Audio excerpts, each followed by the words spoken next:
indefinido, o quizás muy grande. Y para los matemáticos, desde luego, no significa infinito, no significa simplemente grande, ¿no?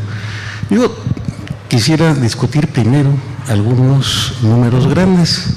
Entonces vamos a pasar al primer número grande. A la siguiente. Sí. Entonces, bueno, mi primer número grande que les quiero proponer es ¿cuántos cabellos tiene una persona? Para muchos ya la cabellera resulta un número infinito. Y si ustedes consultan una obra de referencia, se van a encontrar que el cuero cabelludo tiene del orden de 150,000 cabellos, nada más. En fin, en los casos más avanzados no se puede pensar siquiera en 200,000 cabellos. Pero bueno, 200,000 es un número pequeñito. Yo por ejemplo, hoy me enteré de cuántos libros tiene esta biblioteca.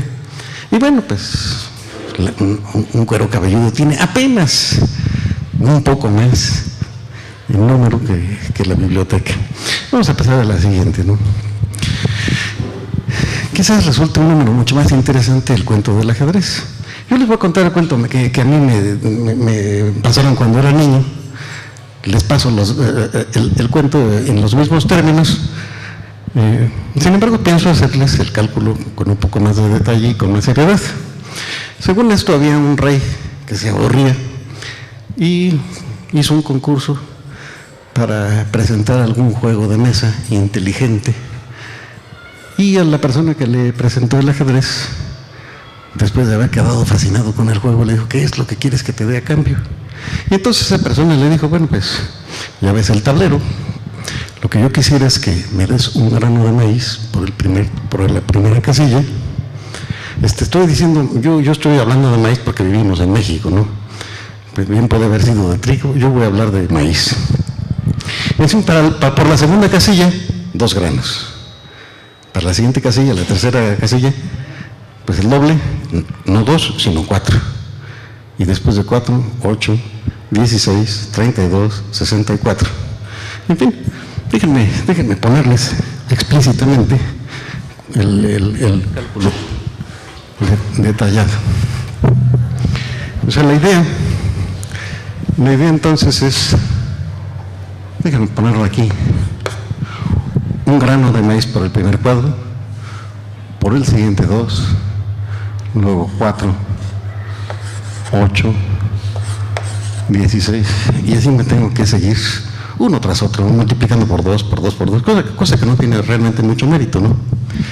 Ahora, esta serie la puedo yo escribir como, que está acá sería 2 a la primera potencia. El que sigue, pues, 2 a la segunda, 2 a la tercera, 2 a la cuarta. Y bueno, pues aquí nos resulta muy conveniente cuando en matemáticas decimos que algo a la 0 es igual a 1. Entonces, de hecho, este número que está acá lo puedo escribir como 2 a la 0. Ahora, en el tablero de ajedrez, que tiene 8 por 8, hay 64 casillas.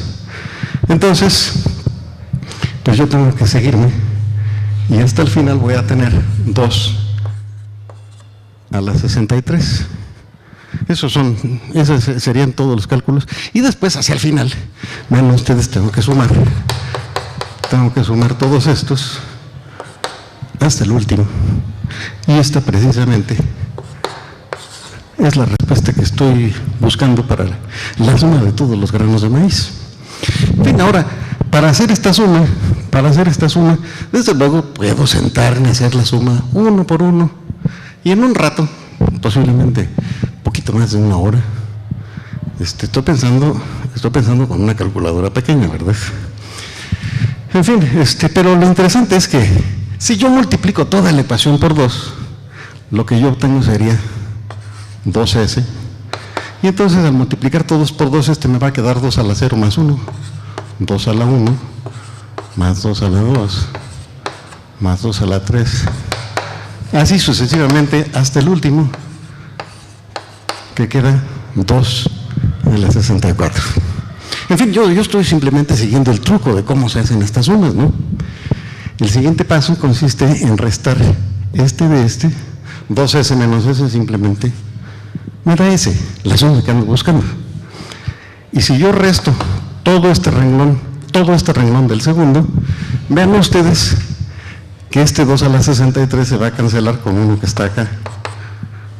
Este cancela con este con este con este.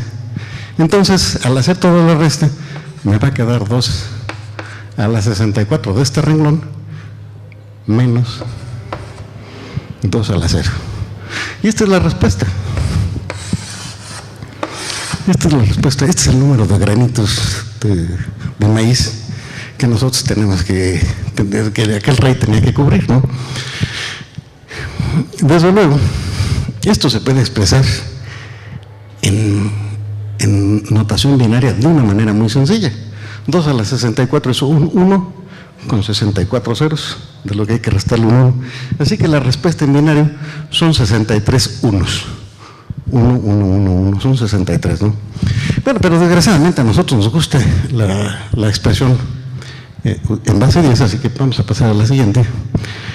Si ustedes le meten a su calculadora el 64 y calculan 2 a la 64 potencia, se encuentran ustedes este numerito que está acá. Quizás convenga notar que tengo aquí, ya lo tengo por separado por grupos de 6. El primer grupo de 6 son millones, el siguiente grupo de 6 son los billones, el siguiente grupo de 6 son los trillones, de tal manera que vean ustedes, lo que hay que pagar son 18 trillones, 18.4 trillones. Aquí está el 10 a la 18. 10 a la 18 es un trillón. Es un millón de millones, ¿no? Ese es el número de granitos de maíz que hay que cubrir, ¿no? Ahora, a mí me gustaría saber si nosotros podemos colocar esos 18 trillones de granos en un barril, ¿verdad? Vamos a pasar a la siguiente. ¿Podremos colocarlos en un barril? Bueno, lo que necesito es calcular cuál es el volumen que ocupan, ¿no? Ahora, todos hemos visto los granos de maíz y pues más o menos tienen medio centímetro de largo, medio de ancho, en fin, medio por medio por medio. En milímetros sería 5 milímetros por 5 milímetros por 5, es decir, 125 milímetros cúbicos. Ahora, multiplicar por 125 es difícil, es más fácil multiplicar por 100. Así que en lugar de tomar granos de maíz de 125 milímetros de volumen, voy a considerar granos de maíz de solamente 100 milímetros cúbicos. Vamos a pasar a la siguiente. En fin, aquí lo que estoy diciendo es lo que les acabo de mencionar. Estoy calculando el volumen de un solo granito. Un granito tiene 100 milímetros cúbicos. La siguiente. Bueno, ustedes entonces, yo lo que tengo que hacer es multiplicar el número de granos de 18.45 por 10 a la 18, o sea, 18 trillones de granos, por 100 milímetros de cada uno, 100 milímetros cúbicos de cada uno de ellos. Y el resultado es 1845 trillones de granitos de maíz, ¿no? Digo, de milímetros cúbicos. Ahora, los milímetros cúbicos, desgraciadamente, son unidades de volumen espantosamente pequeñas, ¿no? Yo creo que nos convendría más bien pasar a metros cúbicos. Un metro tiene 1000 milímetros, así que un metro por un metro va a ser 1000 por 1000 por 1000, y 1000 por 1000 por 1000, pues nos da un 1 con 9 ceros.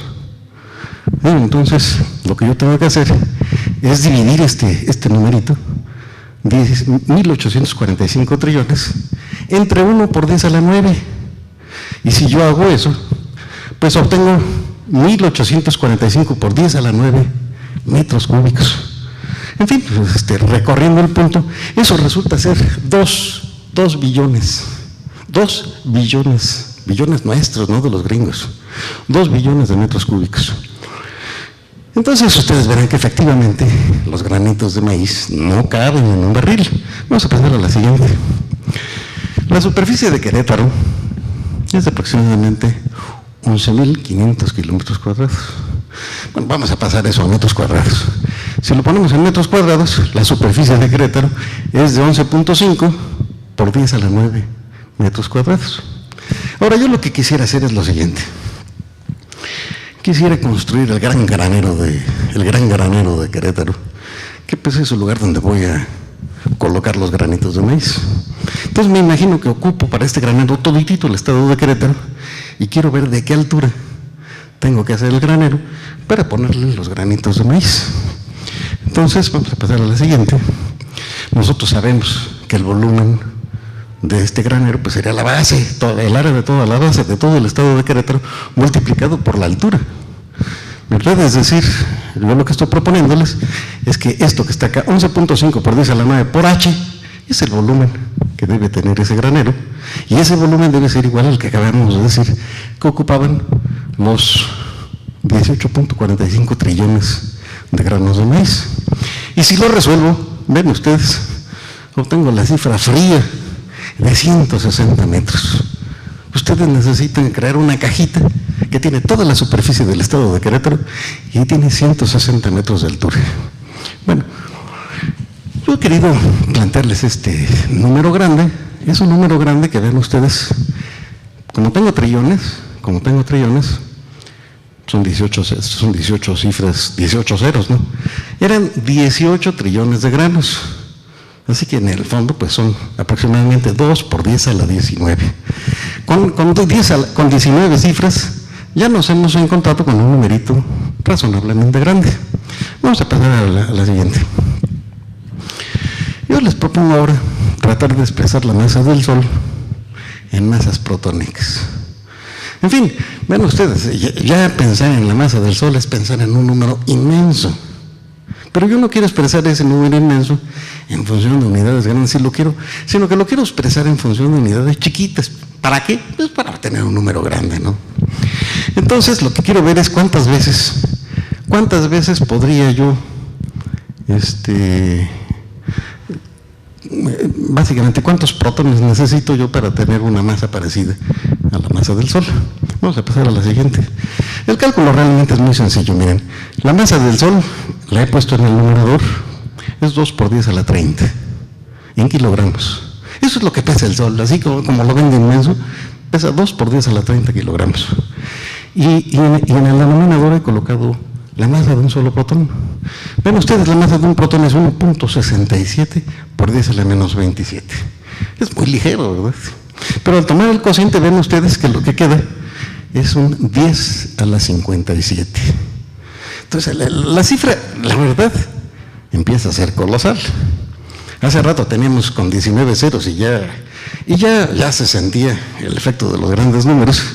Con 10 a la 57 realmente empezamos a ver números mucho más grandes, ¿no? Vean ustedes que realmente, pues casi que lo han multiplicado por 10 a la 40 el número. Pero bueno, vamos a seguir adelante. La siguiente. ¿De qué tamaño es el universo? Bueno, la verdad es que ¿de qué tamaño es el universo? Es una conjetura que se puede resolver de diferentes formas. Por ejemplo, se podría resolver a través de la teoría del Big Bang. La teoría del Big Bang dice que el universo de repente estalló y se fueron formando mediante las reacciones nucleares los diferentes átomos y moléculas que tenemos en el universo. La teoría del Big Bang la hizo George Gamow.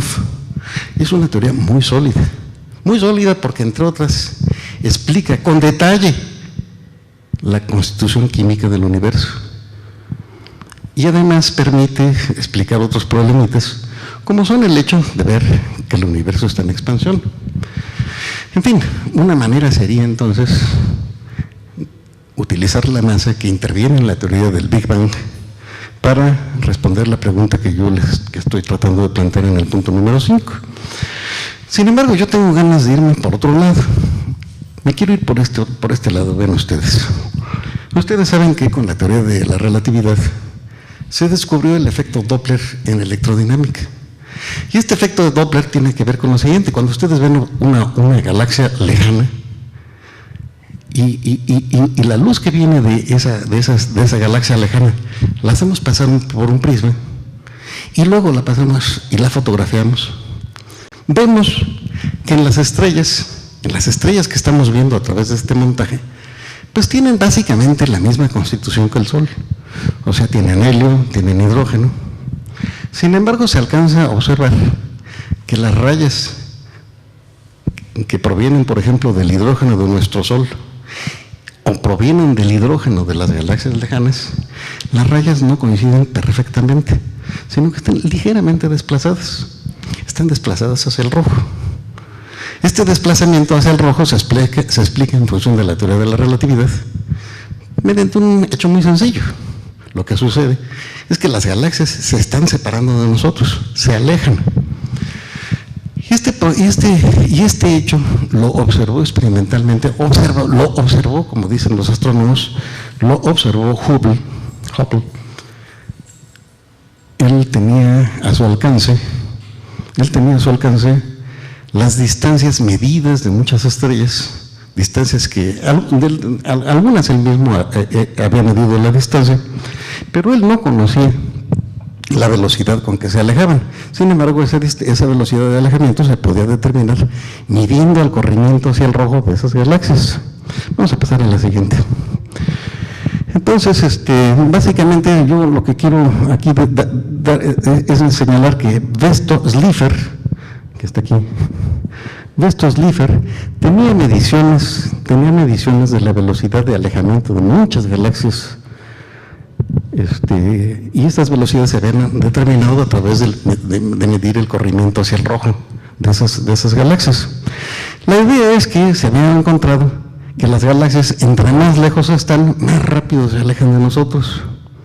Y entonces ya desde ese entonces se intentó establecer una correlación sencilla entre la velocidad de alejamiento y la distancia de la estrella. ¿Qué es lo que estoy poniendo allá hasta abajo? Dice velocidad igual a h, la constante de Hubble, por la distancia. Vamos a pasar a la siguiente.